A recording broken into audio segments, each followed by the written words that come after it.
Go back, go back, go back. BJP go back, go back, go back. Himanta Biswa এখন এক প্রতিবাদ বন্ধ করো, বন্ধ করো, বন্ধ করো। হিমন্ত বিশ্ব এখন এক প্রতিবাদ বন্ধ করো, বন্ধ করো, বন্ধ করো। হিমন্ত বিশ্বের গুন্ডারাজ নচলিব, নচলিব, নচলিব। হিমন্ত বিশ্বের গুন্ডারাজ নচলিব, নচলিব, নচলিব। ভারতীয় জাতীয় কংগ্ৰেছৰ নেতা তথা সাংসদ ৰাহুল গান্ধীৰ ভাৰত জৌৰো ন্যায় যাত্ৰাত বাধা প্ৰশাসনৰ। অসম প্ৰদেশ কংগ্ৰেছৰ সভাপতি ভূপেন বৰাক শাৰীৰিকভাৱে আক্ৰমণ। নাজৰাত কংগ্ৰেছৰ বৃহৎ প্ৰতিবাদ। বিজেপি নেতৃত্বাধীন চৰকাৰৰ অপশাসন, ভ্ৰষ্টাচাৰ আৰু অবাধ দুৰ্নীতিৰ অভিযোগ নস্যাৎ কৰিবৰ বাবে ভাৰতীয় জাতীয় কংগ্ৰেছৰ নেতা তথা সাংসদ ৰাহুল গান্ধীৰ নেতৃত্বত আৰম্ভ কৰা ভাৰত জৌৰো ন্যায় যাত্ৰা কাৰ্যসূচী বিফল কৰাৰ উদ্দেশ্যে অসম চৰকাৰে বিভিন্ন কাৰ্যপন্থা অৱলম্বন কৰাৰ উপৰি অসম প্ৰদেশ কংগ্ৰেছৰ সভাপতি ভূপেন বৰাক শাৰীৰিকভাৱে আক্ৰমণ কৰি যি কলংকৰ ইতিহাস সূচনা কৰিলে তাৰ প্ৰতিবাদত আজি প্ৰান্তে প্ৰান্তে জনগণ ৰাজপথত নামি পৰিছে। ইয়াৰে অংশস্বৰূপে আজি নাজৰাটো ব্লক কংগ্ৰেছৰ উদ্যোগত এক বৃহৎ গণপ্ৰতিবাদী কাৰ্যসূচী ৰূপায়ণ কৰে। নাজৰা নাট্য মন্দিৰৰ সন্মুখত সহস্ৰাধিক কংগ্ৰেছ নেতা কৰ্মী উপস্থিত হৈ বিজেপিৰ গুণ্ডাগিৰি নচলিব, বিজেপিৰ গুণ্ডা বাহিনী হুঁচিয়াৰ, হিমন্ত বিশ্ব শৰ্মাই শীঘ্ৰেই পদত্যাগ কৰক, বিজেপি নিপাত যাওক আদি বিভিন্ন ধৰণৰ শ্লোগান দি উত্তাল প্ৰতিবাদ সাব্যস্ত কৰে। প্ৰতিবাদকাৰীসকলে উক্ত কাৰ্যত জড়িত দুষ্কৃতিকাৰীসকলক শীঘ্ৰে গ্ৰেপ্তাৰ কৰি দৃষ্টান্তমূলক শাস্তিৰ দাবী জনায়। নাজৰাৰ পৰা দিলীপ হাজৰিকাৰ ৰিপৰ্ট, নিউজ 12। বিশ্বাস কৰা এটি দল বুলি আমি কৈছো। আমাৰ অসমৰ মাননীয় মুখ্যমন্ত্ৰী ডাঙৰীয়া নাজিৰালৈ আহিব, আমি কংগ্ৰেছ কৰ্মীও স্বাগতম জনাম। কাৰণ তেখেত কেৱল মাত্ৰ বিজেপিৰ মুখ্যমন্ত্ৰী নহয়, সমগ্ৰ যিমানবোৰ দল আছে, জাতীয় সংগঠনে হওক, দলে হওক, সাধাৰণ জনসাধাৰণ হওক, সকলোৰে মুখ্যমন্ত্ৰী।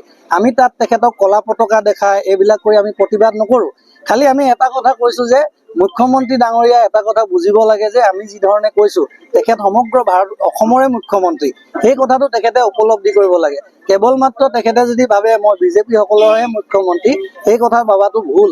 আমি যি ধৰণে কংগ্ৰেছ দলে, তেখেতেও কংগ্ৰেছত কাম কৰিছিল, তেখেতৰ সুদীৰ্ঘ জীৱন ৰাজনৈতিক পৰিক্ৰমাটো কংগ্ৰেছ দলতে তেখেতে অতিবাহিত কৰা। কিন্তু আমি দেখা পাইছো যে বিজেপিত যেতিয়া তেখেতে যোগদান কৰিলে তেতিয়াৰ পৰা অতি বিজেপি, অতি হিন্দুত্ববাদী এনেকুৱা ধৰণৰ এটা পৰিচয় তেখেতে দাঙি ধৰিছে। গতিকে আমি আহ্বান জনাম মুখ্যমন্ত্ৰী ডাঙৰীয়া, আমাৰ ৰাইজৰ ভোটতে তেখেতে মুখ্যমন্ত্ৰী হৈছে। গতিকে আশা কৰিম যাতে তেখেতে এটা ন্যায় বিচাৰ কৰে, সংবিধানত যিখিনি কথা আছে সেই সংবিধানৰ কথাবিলাক যাতে তেখেতে মানি চলে, আৰু সাংবিধানিকভাৱে যিবিলাক প্ৰতিবাদ ইত্যাদি হৈছে সেইবিলাকত যাতে তেখেতে সহযোগ কৰিব কোৱা নাই, তেখেতৰ যিখিনি দায়িত্ব সেই দায়িত্বখিনি যাতে আন্তৰিকতাৰে পালন কৰে।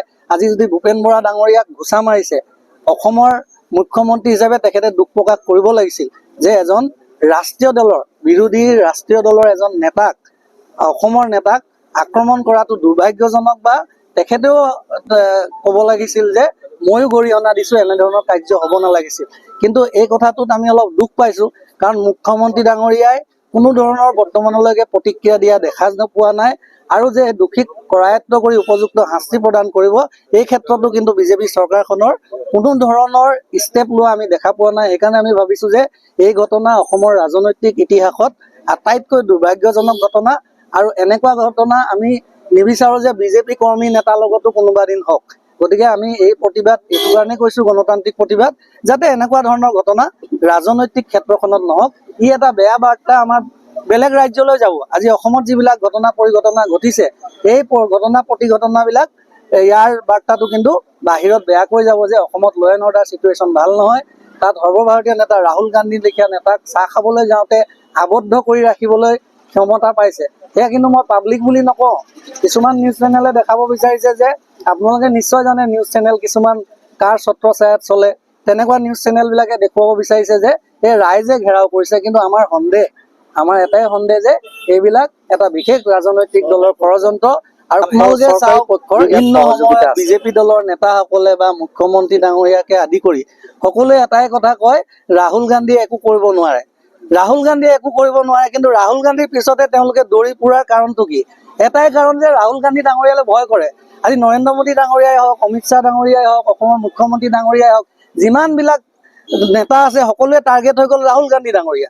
গতিকে ৰাহুল গান্ধী ডাঙৰীয়াৰ যদি কোনো অস্তিত্ব নাই, ৰাহুল গান্ধী ডাঙৰীয়াই একো কৰিব নোৱাৰে, তেতিয়াহ'লে গোটেই ভাৰতবৰ্ষ বা অসম ৰাজ্যৰ নেতাসকলে কিয় তেখেতৰ পিছত পৰি থাকে, কিয় তেখেতৰ ওপৰত FIR দিব লাগে?